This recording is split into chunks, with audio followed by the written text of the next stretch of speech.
Selam.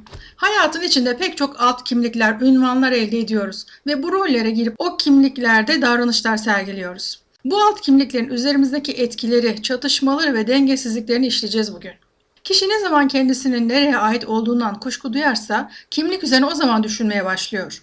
Etrafına bakar kişi, ortada görünen davranışlar, kültürler kendisine yabancı gelirse kendisini ve içinde bulunduğu toplumu sorgulamaya başlar. Ya içinde olduğu topluma nasıl uyum sağlayacağına, nasıl kabul göreceğine uğraş verir ya da kendi gibi insanların olduğu başka bir çevreye kayar. Kimlik işte bu belirsizlikten kaçış, arayıştır. Bir sürü alt kimliklerimiz var. Vatandaş kimliği, evlat olma kimliği, sonra kardeş kimliği, cinsel kimlik, öğrenci, iş kimliği oluşuyor. Kişi eş oluyor, ebeveyn oluyor, üst ebeveyn oluyor. Savaşlar bu üst kimliğimizi korumak için çıkar. İnsan olma, özgür olma, vatandaş olma haklarımız, kimliklerimiz tehlikeye girince savaşırız. Alt kimlikleri de kaybetmemek için mücadele veririz. Kadın kocasının karısı olma kimliği tehlikeye girince çatışır mesela. Bir insan Fenerbahçeli olmasını önemsemişse bu alt kimlik oluyor. Her yerde kendisini tanıtırken Fenerbahçeliyim diyor. Kişi için müdür kimliği önemliyse bunu her yerde vurguluyor. Bu alt kimlikleri kaliteli bir şekilde artırıp eksilttikçe değerimize değer katarız. Yeteneklerimizi parlatır, farklı insanlarla tanışırız. Rol çatışması ise dengesizlik getiriyor bize. 4 büyük problem olabilir alt kimlikle ilgili. Birincisi denge eksikliği. Kişi bir alt kimliğine çok değer verip diğer kimliğini ihmal ediyorsa denge bozuluyor. İşine çok önem verip evini, eşini ihmal ediyor olabilir kişi. Ya eş kimliğini ihmal ettiğinin farkında değildir, bu halde birinin bu rolü ona hatırlatması gerekir. Ya da eş olmayı sadece para kazanmak, eve ekmek getirmek olarak öğrenmiştir. Bu durumda eşinin çocukların duygularıyla, sorunlarıyla fazla ilgili değildir. Eş kimliğiyle iş kimliğini ayırmasını öğretmek gerekir. Öğrencidir, çok çalışıyor, okul bitirecek, master yapacak, yabancı dil öğrenecek. Öğrenci kimliğine aşırı değer verip ibadetlerini ihmal ediyor, evlat kimliğini ihmal ediyor, annesini babasını aramıyordur. Ev hanımı kimliğini çok önemsiyor, ev, bal, dök, yala, pastalar, börekler. Ama anne kimliğini ihmal ediyor olabilir. Ne yapayım işte diyor, her şeyi yapıyorum, yemekler, temizlik, ütü, daha ne olsun? Ama iki kimliğini karıştırmış. Ev hanımı olmak demek iyi bir anne olduğu anlamına gelmez. Anne kimliğinin gereklerini yerine getirmeliyiz. Bunların yanında asıl gerekli olan çocuğa yeterli sevgiyi vermek, ilmi ve bilmi eğitimine özen göstermektir. Ama kendini geliştirmemiş bir kadın alt kimliklerin hakkını veremeyebilir. Ev hanımlığı ile anneliği aynı zanneder. Anne alt kimliğinin içini dolduramaz. Bu anlamda kimlik benliğin nasıl tanımlandığına işaret eder. Ben kendimi ne olarak görüyorum? Gücümün ve konumumun farkında mıyım? Hakkını veriyor muyum? Bir kimliğimi önemseyip diğerini ihmal mi ediyorum? Mesela anaç bir karakter olarak eşime de annesi gibi davranıyor olabilir miyim? Çocuklar doğduğundan beri eşinize de çocuğunuz gibi mi davranmaya başladınız? Zerafetinizi, kadınlığınızı, cazibenizi bir kenara mı itiverdiniz? Aman dikkat, eşinize annelik yapmayın. Tavus kuşu gibi süslü, endamlı, özgüvenli ve narin olun her zaman. Kişi mesleğiyle karakterini bütünleştirmiş olabilir. Mesela hakimdir, hocadır, müdürdür, askerdir. Her yerde her an müdür gibi davranır. Eşine, çocuklarına, arkadaşlarına müdürlük, hocalık taslar. Kimlik çatışması yaşar. Çocukların yanında baba, karısının yanına müşfik bir koca olmayı beceremez. Bir de bunu savunur. Ben hakimim diye kardeşlerine üstünlük taslar. Kardeş kimliği yerine orada da hakim kimliğini ön plana çıkarır. Bunun doğru olduğunu savunanlar var.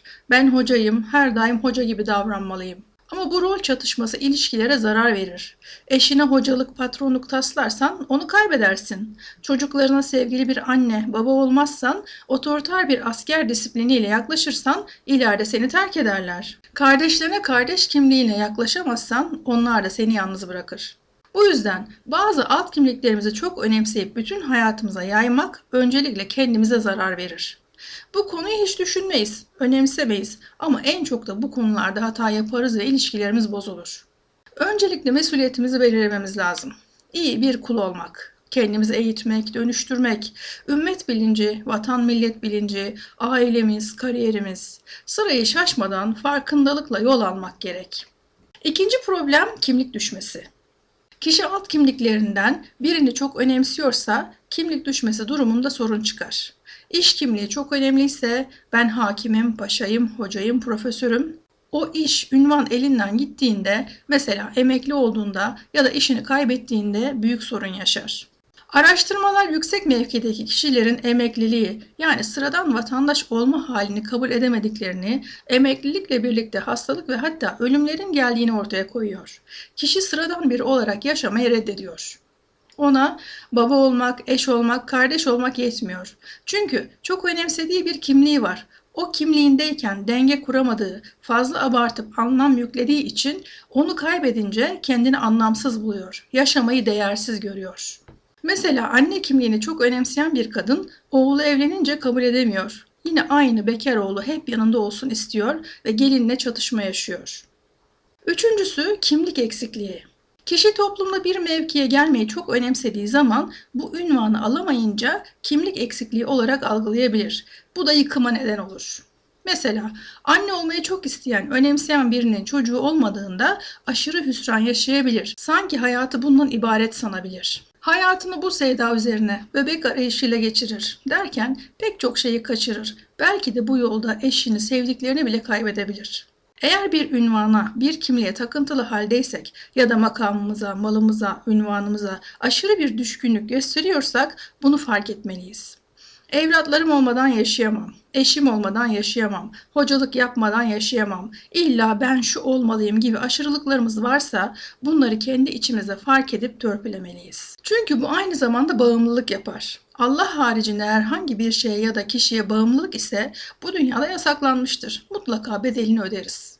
Bunlardan hangisi bizde ya da evlatlarımızda var? Bakmamız, fark etmemiz ve denge harici olan varsa kendimizden göndermemiz gerekir.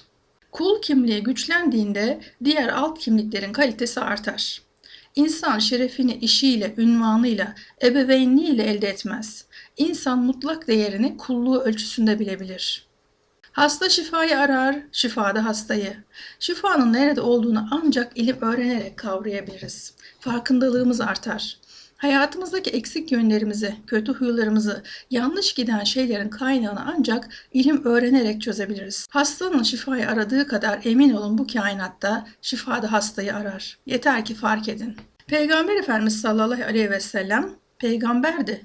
Allah'ın Resulü, elçisi, aynı zamanda iyi bir koca, iyi bir baba, arkadaştı, komutandı, yöneticiydi. Hiç kimlik çatışması yaşamadı. Gençlerle birlikte yüzmeye gider, onlarla güreşir, şakalaşırdı. Dördüncü kimlik sorunu hem anne hem baba olmak.